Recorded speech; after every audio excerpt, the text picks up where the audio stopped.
तो फिर से स्वागत है आप लोग का एक और नए वीडियो में।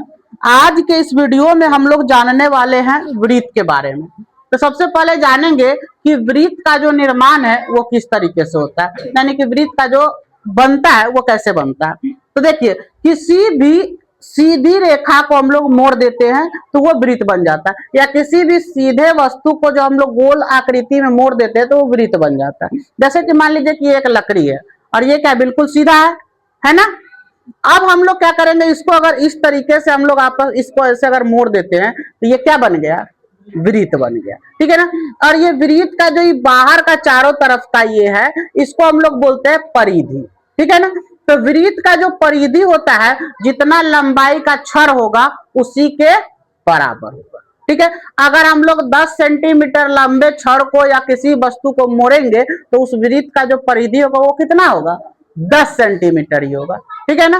तो वृत्त का जो रचना होता है या निर्माण होता है कैसे होता है, समझ गए। किसी भी लंबे वस्तु को जब हम लोग गोलाकार आकृति में ऐसे मोड़ देते हैं तो वो क्या बन जाता है, वृत्त। और वृत्त के बारे में कुछ और भी हम लोग समझेंगे। जैसे कि मान लीजिए कि यहाँ पे ये वृत्त है, तो देखिए ये वृत्त जो है वो लंबे आकृति को मोड़े तो ये वृत्त जो है वो हमें प्राप्त हुआ। तो ये वृत्त का जो बीचों बीच जो होता है इसको हम लोग बोलते हैं केंद्र।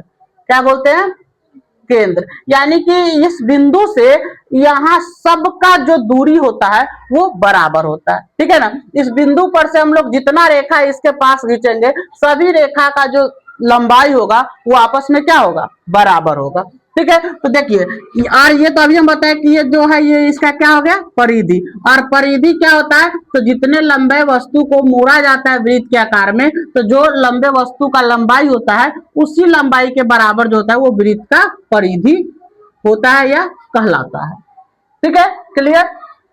अब देखिए, केंद्र से हम लोग एक रेखा हम लोग खींचेंगे परिधि तक।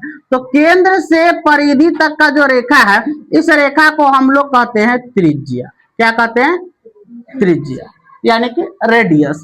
केंद्र से लेके परिधि तक के दूरी के जो रेखा होता है उस रेखा को हम लोग क्या कहते हैं, त्रिज्या या फिर आर फॉर रेडियस।